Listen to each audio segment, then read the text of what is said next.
Weekend వచ్చిందంటే చాలు కొందరు రెచ్చిపోతున్నారు. పీకల్లోతు వరకు మద్యం సేవించి వాహనాలతో రోడ్లపై బీభత్సం సృష్టిస్తున్నారు. ఇతరుల ప్రాణాలతో చెలగాటం ఆడుతున్నారు. తాజాగా కొందరు యువకులు మద్యం మత్తులో అతి వేగంగా కారు నడుపుతూ సిమెంట్ లోడ్తో వెళుతున్న లారీని ఢీకొట్టారు. రంగారెడ్డి జిల్లా చేవెళ్ల పిఎస్ పరిధిలోని క్యాసారం గేట్ సమీపంలో ఈ ఘటన చోటు చేసుకుంది. ప్రమాదం జరిగిన వెంటనే ఎయిర్ బ్యాగ్స్ ఓపెన్ కావడంతో యువకులు గాయాలతో బయటపడ్డారు. వికారాబాద్ నుంచి హైదరాబాద్ వైపు వెళుతుండగా 120 స్పీడ్తో కారు లారీని ఢీకొట్టిందని పోలీసులు తెలిపారు.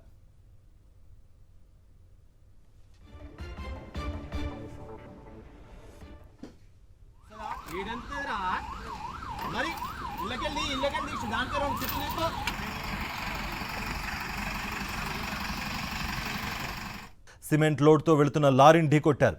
రంగారెడ్డి జిల్లా చేవెళ్ల పిఎస్ పరిధిలోని క్యాసారం గేట్ సమీపంలో ఈ ఘటన చోటు చేసుకుంది. ప్రమాదం జరిగిన వెంటనే ఎయిర్ బ్యాగ్స్ ఓపెన్ కావడంతో యువకులు గాయాలతో బయటపడ్డారు. వికారాబాద్ నుంచి హైదరాబాద్ వైపు వెళుతుండగా 120 స్పీడ్తో కారు లారీని ఢీకొట్టిందని పోలీసులు తెలిపారు.